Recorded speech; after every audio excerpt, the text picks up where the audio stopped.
Hey man, say man, it's the one and only Jamaica man back at it again with a 12-12 skinny week of a quick break with a lot to cover in the professional ranks, the collegiate ranks, as well as the National Interscholastic Basketball Conference. Well, the tell of the tape, Utah got Golden State again. They got the fight. They just don't have enough, in my opinion, to surpass a Golden State Warriors that's still, as we make this, ailing. They still don't have all their players back, and their offense is still stupendous and way more powerful than any three-point shot Utah can make at a rate that allows for the driving of Spider Mitchell to be able to contribute. It's just not enough. And you have to see that now so you don't wage bets or you don't put your hopes up into a team that is very good. But so was the finals teams back in the 90s that always lost to the Bulls. They were very good to get out of the West. But this Utah Jazz team can't get past Golden State, if you ask me, respectfully, because just the dynamic ability of the offense is too many things to do on the other side of the ball when they're not trying to score. And while you're not trying to score, Golden State is going to score in any way you allow them to do so. And if you blink, they're going to get that shot up, but it's going to be an efficient scoring, most likely makeable shot that not only Steph Curry is making, but you have Jordan Poole and Andrew Wiggins that's making shots too. Gary Payton II and Draymond Green is leading that defense. They still don't have their center, but yet and still, they still have the ability to surpass Utah. So that could be a great second round matchup. I don't know if it's a Western Conference finalist matchup because you still got teams like the Lakers that could become more dynamic as the season goes on. There's murmurings of Kawhi coming back, but I wouldn't if I was him. I'll keep playing the game that he's always played. I'm going to get paid to heal and then be efficient to make more money later on. So, I don't know who that other opponent is, but I know for a fact, I know with my opinion, let's say that, my factor of opinion, that Golden State will be at least one of those two teams, barring any crazy thing happening as far as health is concerned, in that Western Conference final. Now, as far as the Eastern Conference is concerned, it seems like you have Brooklyn as the most offensively gifted team, but you also have their opponent at the beginning of last week, Milwaukee, that are the defending champions of the NBA. And just like Golden State has Utah's number, I believe Milwaukee has Brooklyn's number, no matter what team they throw out there, no matter what the protocol is. They just cannot get enough stops for the brilliant buckets that Brooklyn creates on the offensive side of the ball. As a childhood friend of mine says, oh yeah, you scored, but now you got to guard me. And the thing is that Milwaukee can answer that bill. They have a recipe to slow down Kevin Durant. That's the only way they were able to win a championship last year. They had to. And it came down to a foot of space that created a 2 or 3. And they know how to get him to that spot, get him out of that elbow spot. I don't know if Utah has a game plan specifically to stop a Steph Curry. And that's only one. Again, as I'm taping, Klay Thompson has officially returned to the NBA, but we'll cover more on that next week. Moving forward, shout out to the Grizzlies, shout out to the Bulls. They are on an 8 and 9 game winning streak, respectfully, because of just like offense winning games in Golden State, defense winning championships in Milwaukee. I think Golden State Milwaukee finals is very realistic at this time. I'm saying it week 12. So when we go later on in the season and maybe it plays out like that, I want my credit. Nevertheless, you need a dynamic core to buy into whatever philosophy that you have at the professional level in order to have a win streak. And I'll converse that later on with teams that may need to think about change. But in Memphis, you have that big, their center, Jackson Jr., you have Ja Morant, you have Desmond Bane emerging. And I would say their fourth piece, if you will, with my thumb, if you will, is a core of players that come in and out, that play hard, that are not worried about whether they get glory or not. Dylan Brooks would be that fourth person, but he just went out this week with an ankle injury for 3 to 4 weeks. But Ja was out with a knee injury for 3 to 4 weeks previously, didn't stop nothing. So you have to attribute any win streak to a core that embraces your philosophy. And that's what those core guys do in Memphis and in Chi-Town. Phonem, which consists of DeMar, Zach, Nikolai Vucevic, and Lonzo Ball. In addition to the Ball Mama and a host of other players that come in and out, Kobe White, the lineup that makes that team go. Now, I wasn't high on the Bulls earlier on in the season, but their consistency, something we haven't seen since the late 90s, and the reasons why is why they are on this streak right now. So defense wins championships at Milwaukee, offense wins games with Golden State being a premier team in the West, and your nucleus has to be intact and all for one and one for all in Memphis and Chicago. So shout out to their win streaks. Shout out to Golden State being the class of the NBA offensively. Shout out to Milwaukee being the class of the NBA when it comes to defense. And shout out to Utah and Brooklyn for hanging in there. And as I was told as well from my East Coast conglomerate, the NBA has 23 teams that are competitive, that have the ability to transition into playoffs, to be ready to make the playoffs next year. And that's something I've been preaching all season long. The league is in great shape, and it's a great time for the league to be in great shape because of so much influx of the health and safety protocols. We're at a great place, but there are differences and stories that need to be pulled and not storylines. Big difference. Stories is what's actually happened. Storylines create narratives that distract you from what's actually going on. Moving forward, let's go to the college ranks. We'll start with LSU had Kentucky this week. And remember, I spoke about all of these teams. Tennessee, Kentucky, LSU. Is the reason why all of these teams are there as far as the men's side of the basketball. Well, I remember watching LSU a few weeks back against Louisiana Tech. That was a very good game, and it showed me the emergence of their forward, Torrey Esau, if I'm not mistaken, is his name. He's a very, very hard-working competitor with a lot of upside, and he started to creep up draft boards. But in addition to that, they were able to keep pace with the traditional Kentucky team. Now, you may think of Kentucky from the 2000s as that team that runs and guns, but they've been doing this since the 50s, since Pat Riley. Many people know that. If you're a real hooper, you know Pat Riley was one of their first premier guards that could dribble and move very quickly, facilitate the offense, get to the rim, etc. Pat isn't just Pat for nothing. Pat is also a ball handler, a very good one. And that's what they bring in. At this time, Kentucky has my man Ty, and he just broke John Wall's record after this game. But LSU came in there ready to win. And we have to also note that LSU is also a team that have a little older players on their team. So you always attribute that to college ranks. If you have experience, it does help you. But typically at Kentucky, they want their talent to outshine anything else.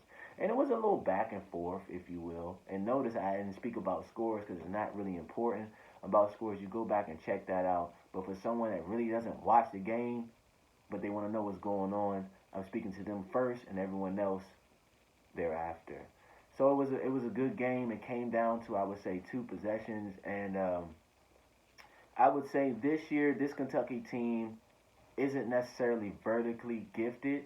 They're laterally gifted, if that makes sense. Side to side is something that they do very well, and it allows for them to shiftly create opportunities for their forwards, if you will, or shooters when they have it. But they were defended very well by LSU, which is a number one thing that we attribute for Milwaukee being great. But the college ranks, LSU they knew they had to come in and defend. Typically, Kentucky isn't very good at shooting, if you will. They've had shooters such as Devin Booker and Tyler Hero, respectfully.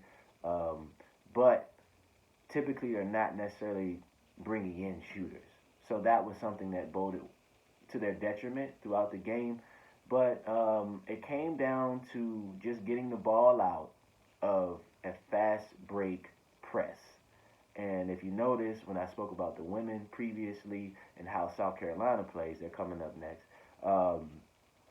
That's a thing. Veteran leadership or experience makes you win at that level. talent attributes to your ability to win, but really being able to play defense when it matters most and could hold the time of possession matters most in the collegiate ranks. You saw Davidson previously being able to deal with that pressure from an Alabama team, if you will, a team that I mentioned also. But in this case, LSU was able to bring the pressure to a young Kentucky team as usual, because that's how they recruit. They recruit and then get them to the league, recruit again and get them to the league. That's how they do their thing. But it just wasn't enough late, and they turned the ball over back-to-back possessions, and LSU, as the veterans they are, they took that from them. And I respect that. Of course, Kentucky they don't drop in stock, so to speak, but they're not really competing to play in the collegiate ranks. It helps, but they want to showcase their talent they were able to do so. And so you look at it like this. You would want Tata to be a better playmaker in those moments. And that's okay. As a freshman, you learn to do that throughout the year, so you pat them on the back.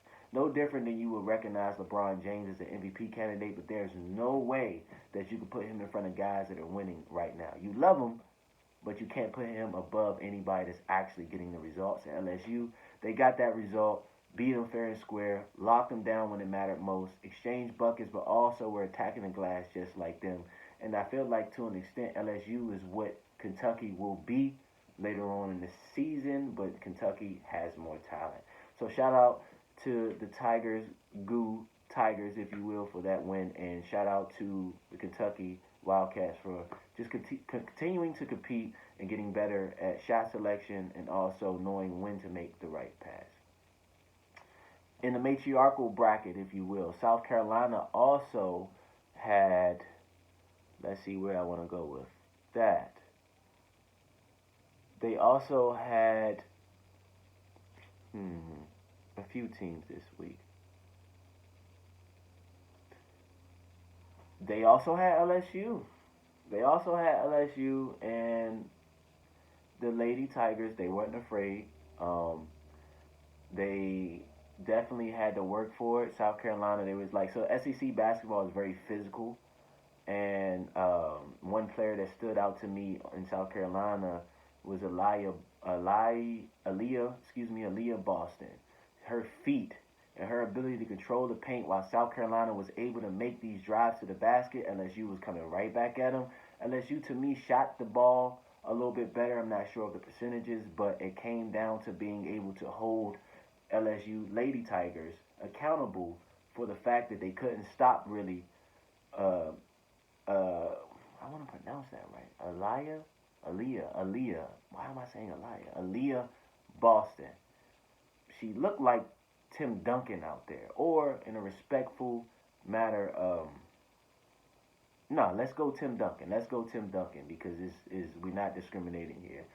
Her ability, for example, she got like 3 or 4 rebounds in one possession, and because of her physical size and her ability to be shifty, anticipate the rebound, and get to the rim before the gang rebounding could stop her, that allowed for the driving lanes to open up from their WNBA prospect point guard to me that they had, just creating those lanes and having shooters in the short corners as well as the wings to be able to spread out LSU, and they pulled out the win in that nature. But just with both collegiate games, right, it's played at the rim, it's played hard, you got to defend well, and if you can't survive the press at that level, you're not going to win. So shout out to Tori Esau of LSU Tigers for beating Kentucky men, and shout out for South Carolina beating LSU women, and Aaliyah Boston running that helm.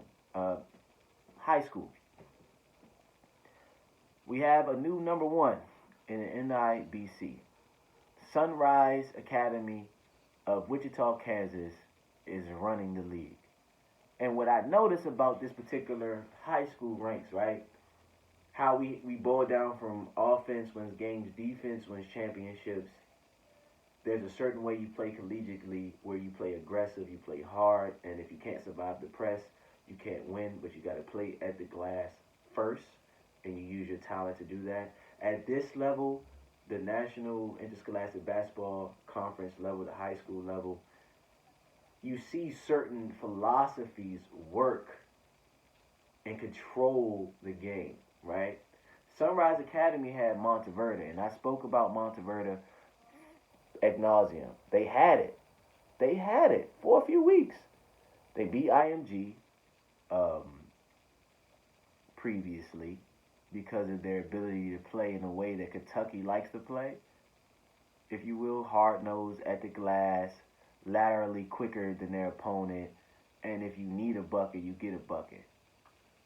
You had a way more disciplined Sunrise Academy team come in this week, and you had a prospect that I've never known, but he jumped out the screen at me with his attributes. His name is Grady Dick, out of Sunrise Academy. I believe he's a center, number one, if you will, center. He's a senior. He wears number one, and he drove that offense through shooting. His ability, he looks like he's 6'7", 6'8", maybe growing in that area, being a floor spacer, and also the entire team spaced the floor. And that stressed Monteverde very thin.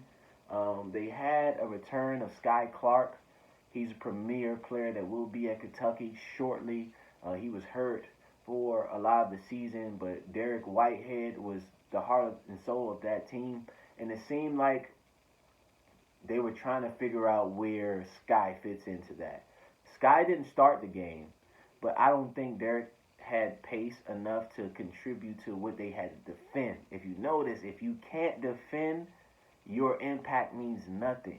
And if you see, that's the key indicator of all of the games that I'm speaking about before we move into the topics, if you will. Grady spaced the floor, encouraged his teammates to shoot, and when they needed a bucket, they got one. And late in the game, when you need those baskets at the rim, they got them. Whereas Monteverde was trying to figure out how could they score, but the team defense of Sunrise Academy held them at bay. I don't know if they necessarily, if they're in a playoff situation, they could stop them. It was a winnable game for both teams, but Sunrise Academy executed better. And I'm not sure where Grady is going to go at this time, but he looks like a Duke player, if you will, a Wisconsin player, if you will. It would benefit his profile if he wants to be a professional basketball player to go to those places where you showcase your shooting and you grow your game in other places. But shout out to Sunrise Academy for confusing me anymore, because there is no such thing as a dominant team at that level, and you gotta love it. It's just as parodied as the NBA, I would say. So shout out to all of those teams that are holding it down in NIBC. And thank you for dealing with me as we went through our game recap. Now, a few topics I want to cover as far as the NBA ranks are concerned. 12-12 skinny, right? I said that. And that vernacular is for these particular two teams. Portland's in 12th place. Atlanta's in 12th place. I told you, I'm riding with my mob, right? I've also expressed the possibility of it being blown up. This week, Trae Young and John Collins have spoken out about them not being happy with their situation. And in both situations, you have players and a roster that are winnable. They can win games. They're not doing it on the level of Golden State. They're not doing it on the level of Milwaukee. They're not doing it on the level of Utah. They're not doing it on the level of Brooklyn. So what's the problem? Is it the lack thereof nucleus chemistry, like the Grizzlies or the Bulls have? Who knows? But I'm going to just throw this out there. Atlanta has been interested in Ben Simmons. And on our side of things, if there is anything going on, I'm not taking anything back if I'm Portland unless it's Ben Simmons and Brandon Ingram. For the sake of what we have, that is not a problem to negotiate. I believe that we're just too nice of a franchise to demand those things. I think it's time for us to change that mindset, and I've been aggressive. So much so that in the forums that we have as fans in Portland, I was excused from it because I was preaching that. I'm speaking that, defending that, statistically showing that. Right? Now, we don't go back to the all-starter team of the 2001 team that imploded against the Lakers. No, I'm not saying that. I'm saying that we need to take our next steps seriously. And simultaneously, CJ is out with a wonderful opportunity to be a father. He has healed up from the collapsed lung, but just like my franchise, great franchise we are, we're not going to have him come back and possibly miss the birth of his child. Great job, Portland. So we're letting him be a dad, and he'll be back as soon as his family is whole again. Damian Lillard, on the other hand, I didn't know that he's been struggling with an abdominal injury for 3 years. But I do remember his rookie season. He took a hit to the chest, came down, and I knew at that moment, he may go down there, but he doesn't want to be there. And we look at the growth of his game from that point, first year with LaMarcus, until now, and how he shoots more threes than attacks the basket. He takes more mid-range because of Chauncey. But that three-point shot is not being taken for no reason. I'm not saying he's not able to. He got a lot of bodies down there. But his game prototype preference is to shoot the three and stretch you out that way. Get to the basket after you feel like you have to defend the three. That's also Trae Young's game. But in both, those guards need someone to defend for them. And in Atlanta, DeAndre Hunter has been hurt and struggling with injury since he got drafted. John Collins, before he got his 5-year, $125 deal, has always been speaking about his role being better. He wanted the ball in his hands too. Not as much as Trae, but Trae's usage is going up. Damian's usage prior to him sitting out was going up. And that was decreasing his efficiency like it's decreasing Kevin Durant's efficiency. You see the pattern there? The more your workload, the less efficient you can be because you have to do other things like play defense on the other end. So let's just say they make a trade. Cool. John Collins got his money, so he ain't worrying about going anywhere. Damian Lillard is looking for an extension to secure his ability to be one of the premier players in the league. That's known. We're considering it, and I'm a little more lenient on taking our time with that, especially with the abdominal injury right now. This is what a franchise would do. But say we think about trading. In what world, for example, I saw one this week in Portland, do we trade with Philadelphia and we send Philadelphia to Sacramento and take back auxiliary pieces such as Tyrese Halliburton and Tobias Harris when we're trading with Philadelphia? We send CJ, this is what I saw, not saying this is what we're doing, not saying this is what I want to happen. We send CJ to Philadelphia and don't get Ben Simmons back? You telling me CJ is just as equatable as Tyrese Halliburton and Tobias Harris? That's something that's going to change our franchise. And Anthony Simons is emerging as a fusion between Damian and CJ. So we got these pieces. Also in Atlanta, you got Sharife Cooper in the cut. You got Jalen Johnson in the cut, right? You got the guy they drafted 10th, Onuaku, in the cut. So they're not hurting for pieces. Cam Reddish is in the cut. And while all them guys was out, he was having them 30 burgers. So they got some things that they could do. Let's say it goes down. I want Brandon Ingram and Ben Simmons. If we rebuild or if we don't rebuild, we got pieces to work from and we're not just settling. I think the Tyrese Halliburton, Tobias Harris is a settle type of situation. Atlanta wants Ben Simmons too. But that non-shooting of Ben Simmons and Clint Capella next there is going to affect spacing. But it's clear. John Collins doesn't feel like this money was given to him just to silence him. He feels like he could be that player. And we got to give him a respect on that. So that's where I'm at with Portland. I wouldn't be surprised if Atlanta makes a trade going forward. The deadline is February 10th, so stay tuned to that. And Cleveland is in the mix. And if you notice, all three of these teams have pieces to go forward or start over. And that's a perfect position to be in order to make trades. We got to talk about Kevin Porter Jr. I'm a little embarrassed. Not for him. We could talk about them walking out and all that. Cool.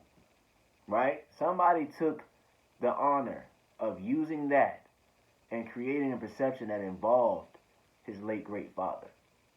You may not see it the way that he sees it, but you never disrespect a man when he isn't present, and that man is no longer with us.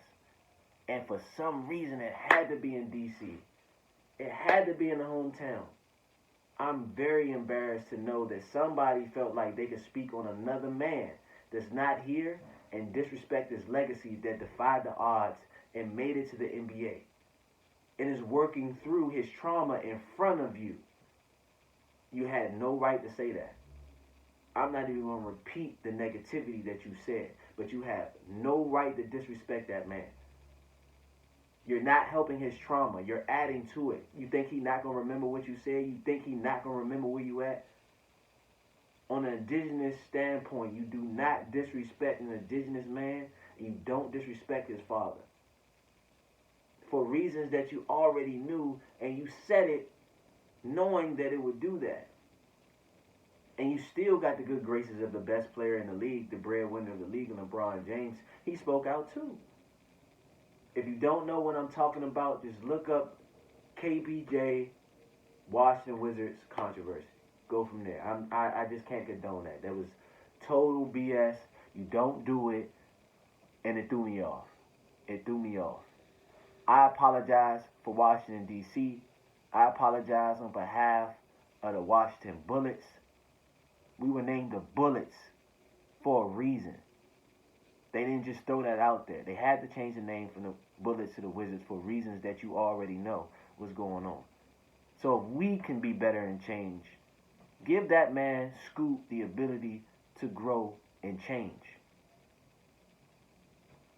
Not cool. And something before we finish today. We're going to talk about Becky Hammon. And this is the entire week. So much going on. I condensed it to it. So thank you for watching. Why did Becky Hammon take a WNBA job after working so hard to be seen in the NBA? I need some insight on that. And then it came out through my research that what stifled her was her consistency working with Popovich. Huh? You mean like Steve Kerr? You mean like Ime Udoka? You mean like Brett Brown? Huh? Stop the cap, as the young people would say. Or, in my generation, you wellin', Mo. I don't know what's going on with that, but I'm seeing through those blinds. Why did we put Becky Hammon in a position to be a trailblazer just to place her where you want her to be anyway? The Las Vegas Aces is probably the second best team in the WNBA to coach outside the Sparks.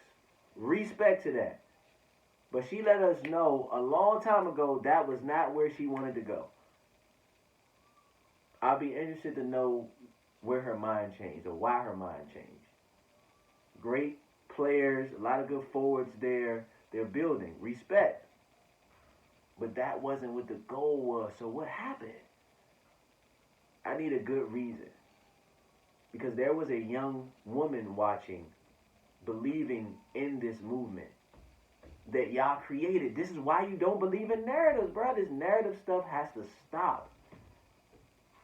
She didn't stop people from putting her up on that pedestal of being that first, which is detrimental anyway. First, indigenous, first woman, all that stuff is whack. Can you coach, or can you hoop, or not? And Becky Hammon can hoop.